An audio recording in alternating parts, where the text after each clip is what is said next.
সকালে ঘুম থেকে উঠেই আমরা ওটিটির সঙ্গে যুক্ত থাকি। ওটিটি সম্মান পেয়ে কেমন লাগছে বলো ওটিটিতে? ভীষণ ভালো লাগছে। শুরু থেকে এটা বলেছে যে ওটিটি মাধ্যমের জন্য আমাদের কাজের সংখ্যা বেড়ে গেছে, কাজের অনেক নতুন মানুষরা সুযোগ পাচ্ছে কাজ করার।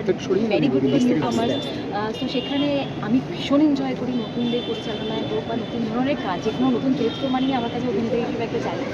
সো ডেফিনেটলি যখন কাজ করি তখন সেটা বড় পর্দা না ওটিটি না টেলিভিশন সেরকম করে ভেবে করি না, চরিত্রটা বা গল্পটাকে বাস্তব করে তোলাটাই আমার কাজ। আমার কাজ তো এনজয় করেই করি। আর যে কাজটার জন্য আজকে সম্মান পেলাম লজ্জা, সেটা ভীষণ প্রিয় একটা কাজ। খুব সুন্দর একটা সাবজেক্টের ওপর খুব যত্ন নিয়ে বানানো একটা কাজ, তাই সেটার জন্য শিখে ডেফিনেটলি খুব ভালো লাগছে। অবশ্যই ধন্যবাদ রেড ওয়াইন এন্টারটেনমেন্টস এবং ওটিটি সম্মান সিজন 2 সকলকে এই কী বলবো এই রেকগনিশনটার জন্য। এবং ভালো থাকবেন সবাই।